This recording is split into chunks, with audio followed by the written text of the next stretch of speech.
निखिल सुरमवार सावली या गावून आलेली आहे। आज आम्ही आमच्या हक्कासाठी डॉक्टर बाबासाहेब आंबेडकरांनी संविधान दिनी आम्हाला दिलेल्या हक्कांसाठी लढण्यासाठी आम्ही इथे बहुसंख्येने उपस्थित झालेलो आहोत। तरी या सरकारने जागे होऊन आमचे निवेदन ऐकावे, आम्हाला आमचे संविधानिक हक्क द्यावे एवढीच आमची मागणी आहे। आम्ही कुणाला भीक मागत नाही आहोत, आमचे हक्काचा अधिकार आहे तो आम्हाला हक्क मिळालाच पाहिजे, बस आमची एवढीच मागणी आहे। बोला जय ओबीसी,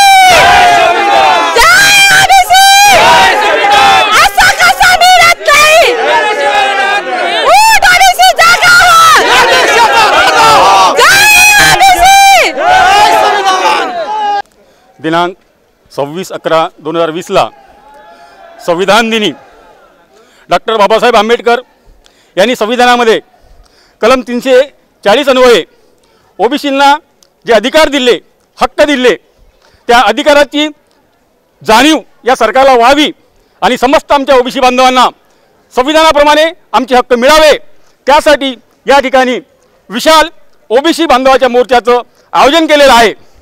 ओबीसीची जातनिहाय जनगणना ही स्वातंत्र्यपूर्व काळात 1931 साली झाली। त्यानंतर अजूनपर्यंत कोणत्याही सरकारने ओबीसीची जातनिहाय जनगणना केली नाही आणि ओबीसीची जातनिहाय जनगणना न केल्यामुळे या देशामध्ये ओबीसी बांधव किती आहे हे सरकारला कळालं नाही आणि संविधानानुसार ज्यांची जेवढी लोकसंख्या असेल तेवढा त्यांना वाटा मिळतो, परंतु आमची जनगणना ही न झाल्यामुळे आम्हाला आमचा वाटा मिळालेला नाही। जेव्हा आम्ही सर्वोच्च न्यायालयात गेलो ओबीसी बांधव, तेव्हा सर्वोच्च न्यायालयाने सरकारला विचारलं की ओबीसी बांधव किती आहे, परंतु सरकारपाशी आकडेवारी नाही। त्यामुळे 1931 पासून आमचा समाज आमच्या न्याय आणि संविधानिक हक्कापासून वंचित आहे आणि जवळपास आज ओबीसीच्या 2 पिढ्या बर्बाद झालेल्या आहे। आमच्या बापाला ओबीसी समजला नाही, आमच्या आजाला समजला नाही, पण आज आमच्या तिसऱ्या पिढीला आमचे ओबीसी बांधवाचे अधिकार हक्क कळालेले आहे आणि आमची पुढची पिढी सुद्धा ती सुद्धा बर्बाद होऊ नये त्यासाठी आमचे संविधानिक हक्क अधिकार मिळवण्यासाठी आम्ही आज इथे जवळपास लाखोच्या वर संख्येने हा मोर्चा काढलेला आहे। आजचा ओबीसीचा मोर्चा संपूर्ण महाराष्ट्रासाठी आणि संपूर्ण देशासाठी एक प्रेरणादायी ठरेल। या संपूर्ण देशभरातील ओबीसी बांधव आजच्या या मोर्चाची प्रेरणा घेऊन आपल्या अधिकारासाठी, आपल्या हक्कासाठी संपूर्ण देशभर हे जन आंदोलन पेटवल्याशिवाय राहणार नाही। जय ओबीसी, जय संविधान, जय ओबीसी, जय ओबीसी। ओबीसी मोर्चा जनगणना झाली पाहिजे याकरिता ग्रामीण भागातून, शहरी विभागातून, प्रत्येक विभागातून मोठ्या संख्येत ओबीसी बांधव इथे जमा झालेली आहे आणि 2021च्या जनगणनेमध्ये स्पेशल ओबीसीचा कॉलम निर्माण होऊन ओबीसीची जनगणना झालीच पाहिजे यासाठी सगळे लोक जमा झालेले आहे।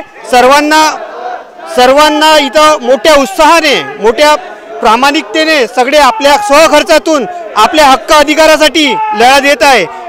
ओबीसी समाजाचा प्रचंड मोठ्या प्रमाणात मोर्चा निघाला आहे। मी राजुरा तालुका शिवसेना प्रमुख या नात्याने सांगतो की शासनावर जो सेंट्रलवर दबाव आहे, आमची मागणी एकच आहे की आमची जनगणना झाली पाहिजे आणि शासनाने ती जनगणना करून आम्हाला न्याय देण्यात यावा, आमचा हक्क जो आहे तो आम्हाला प्रदान करण्यात यावा, एवढीच आमची मागणी आहे।